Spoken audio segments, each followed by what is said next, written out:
Welcome learners. I welcome you on behalf of Nios. Today we'll learn about the qualities of good writing. You know, writing makes a man perfect. It's not easy to write, but if we know the basics of writing, we'll certainly be able to become good writers. Writing basically is a skill which is to be developed with the help of organizational skills. And if we really want to write something good, excellent writer we want to become, we have to see into the following points. Number one, organization. Then suitable style, choice of words, punctuation, editing, spellings, clear purpose, grammar, legible handwriting. So altogether it's not that easy as it appears to be. In fact, so many aspects are to be taken into consideration before we can boast of being a good writer. But you know, learners, without writing, especially the learners, the students, they cannot become successful because they have to write for each exam that they want to appear. And these are the platforms, these are the aspects they have to see before they start writing. So how can we organize ideas? What should we do to organize our ideas? Number one, first of all, collect ideas. But how can we collect ideas? Brainstorm or read. If we want to write about some particular topic, we can talk with our friends, we can talk to our teacher, or if we don't find anyone, we can read books, articles, newspapers, magazines related to that topic. Then write them down. All those points which you think are important, you can write them down. Dot down the points, the main points, which you can change into paragraph later on. Then divide them in different stages like beginning, development and conclusion. Like once you have all the points, you have written them down, you have to go through them again to see which one would give you a better beginning, which one would be able to influence, impress your audience better. Then how to develop that text, how to develop that material. Say if there is a problem. So what you can do is, initially you tell the problem, then what can be the factors, then how can we solve that problem, or steps or suggestions or advice for the solution of the problem.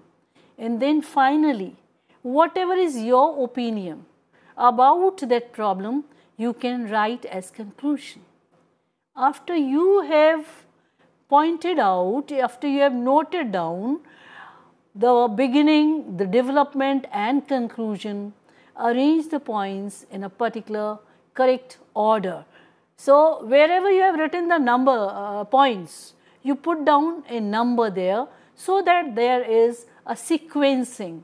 Each point that you use will not be repeated, number one. Number two, the reader will not be puzzled, will not be baffled on reading a passage or article which is not arranged. So you got it? First talk to your friends, write down the points and then find out the stages, arrange them in an order and you will be able to write about an article. Then there is another problem. The problem is how to get to the topic that you want to write and how can we brainstorm. Suppose you are going to write about environment. You use the word environment and then start writing the words which come to your mind immediately. Say, somebody will say peaceful environment, somebody will say noise, another person may say water, then surroundings, working environment. even natural environment, environmental science. So when you think of the word environment, or for that matter, if you think of the topic environment, so many different ideas come to your mind. Then you have to decide what is the suitable style for this. And how would you decide the style? First of all, find out the purpose. Why are you writing? Then who is the audience? Know the audience.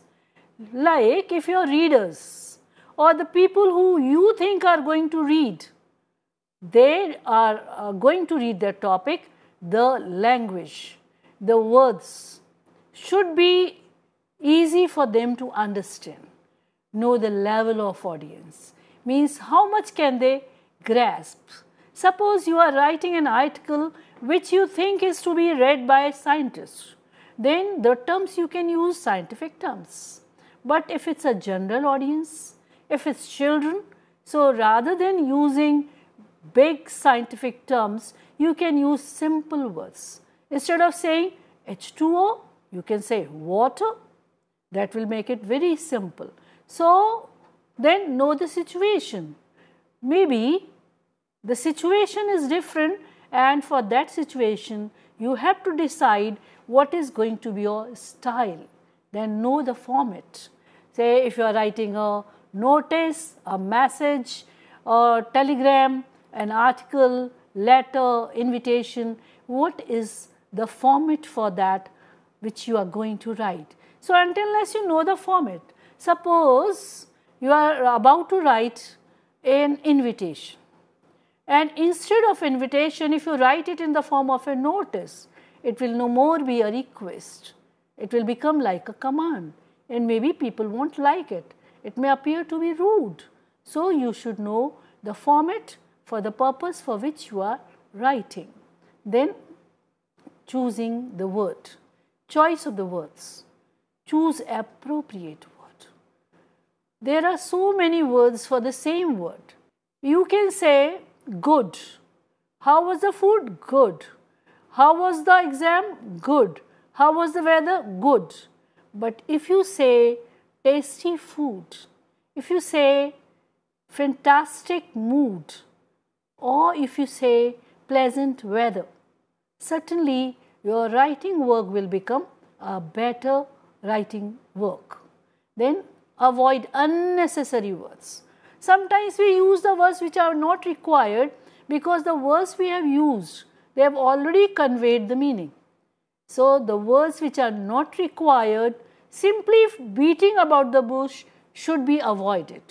Use according to audience. If my audience is illiterate or semi-literate, my choice of words should be such that it is not difficult for them to understand the material that I have written. Use according to occasions. There are occasions which are very formal, and in that formal occasion, we cannot use an informal word or informal language. Use according to purpose, and then most important, that we sometimes do not pay heed, is appropriate collocation. And collocation is like sometimes we use two words and they go together. Collocations are the words which go together. We can say a remote possibility, but we can't say a distant possibility. A strong tea, but we cannot say a strong car. So collocation means the words which are friendly with each other, which go well together. And if maybe they have the same meaning, remote and distant have almost the same meaning, but they don't go or they don't collocate with each other. Just now I was telling you about the words which collocate, like great. Great collocates well with admiration. We can say great admiration. We can say great anger, great excitement, great failure, great fun, great happiness, great pride. but we cannot say big pride, big happiness, big fun. Now, next thing that is very essential is punctuation marks. Punctuation marks, in fact, they appear to be very small. Sometimes they are not even visible. We don't bother to check them or see them, but they have the power to change the meaning of the text. So, when we write something, these punctuation marks are to be kept in mind.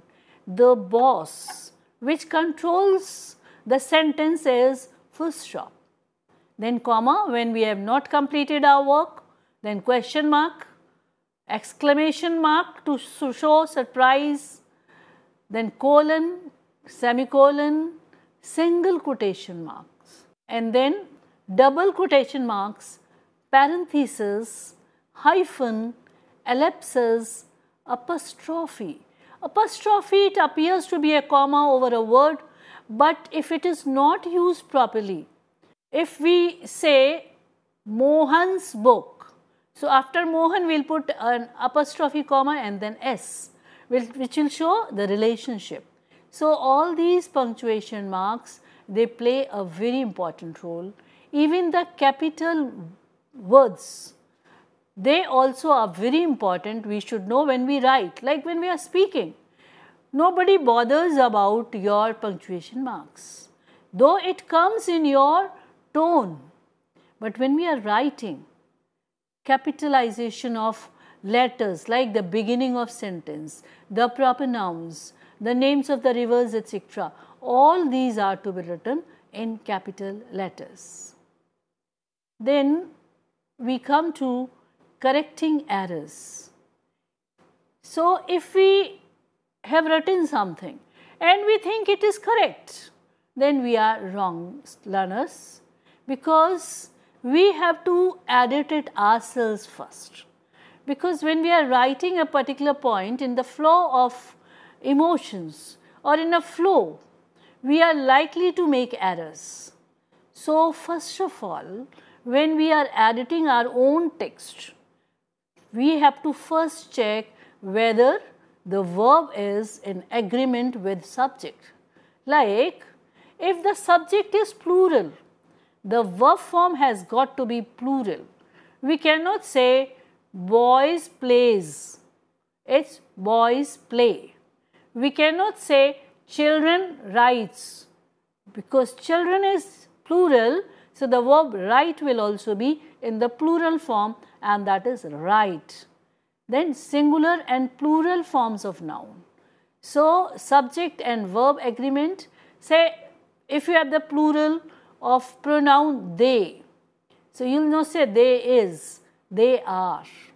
Then singular and plural form of noun. So, if your noun, number one, we should know what is the plural form of a particular noun, because the words, the nouns, they are singular means one, plural means many, and they are not in the same way that we form plurals. For some plurals, we add s or es, like cup, cups, pen, pens, pencil, pencils. But there are some plurals which are formed by making some other changes, like child, children, foot, feet. So, we have to be very careful whether we have used the correct form of noun, singular or plural. Then verb. Verb plays a very vital role in a sentence. Appropriate form. Appropriate form, whether it is the first form that is required, or is it SES form is required, or second form of the verb, that is he went to market. We cannot say he go to market.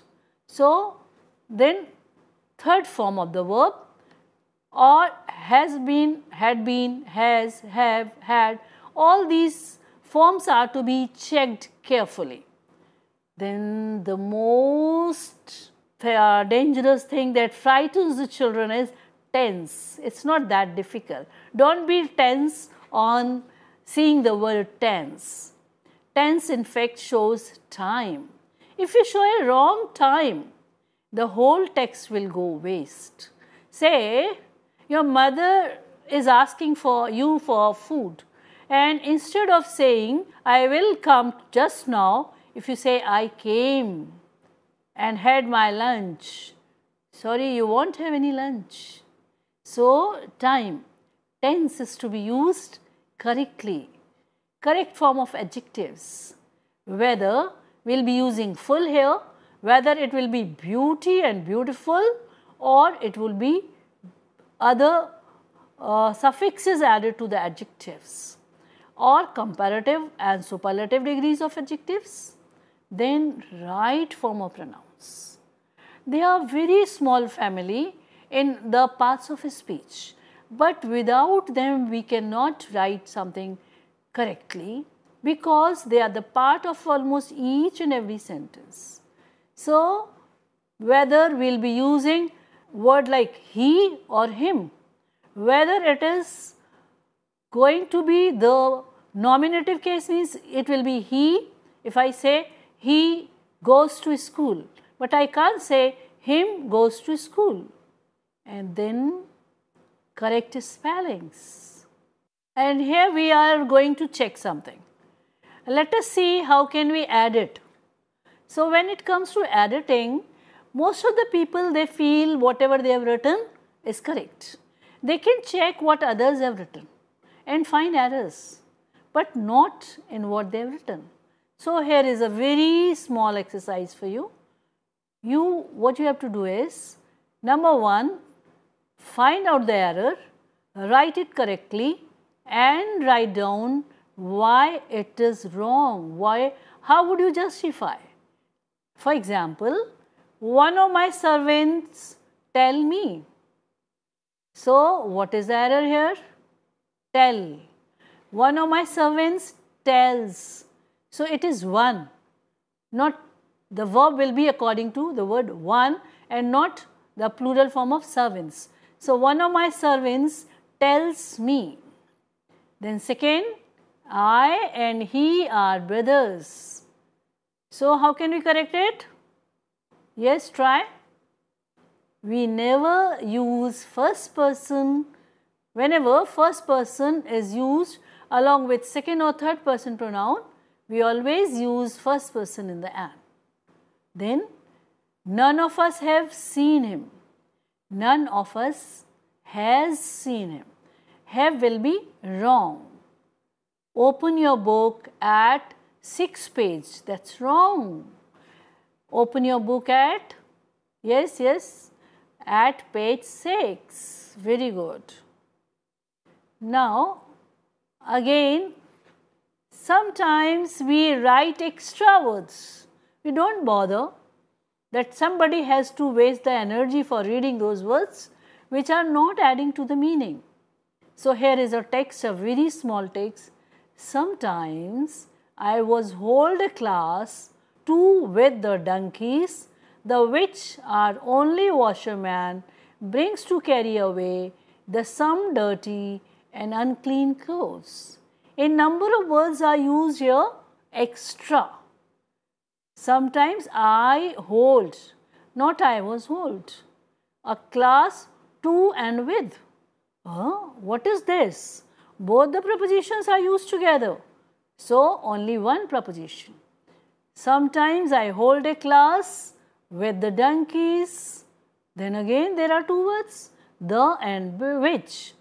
So which are only washermen. There is hardly any need for the word only. Brings to carry away the some, again the and some. So carry away the. Dirty and unclean, same meaning. So why not use only dirty? So the correct version will be, sometimes I hold a class with the donkeys, which our washerman brings to carry away the dirty clothes. Now, spellings, that's a magic. You know, writing correct spelling is not that easy. There are certain basic rules. If we know them, we become the hero of the class. How? Let's know some rules. words of one syllable having one vowel and ending in a single consonant. Now see the word beg. Beg is one syllable, one part of the word, and it is ending in single consonant G. G is a consonant.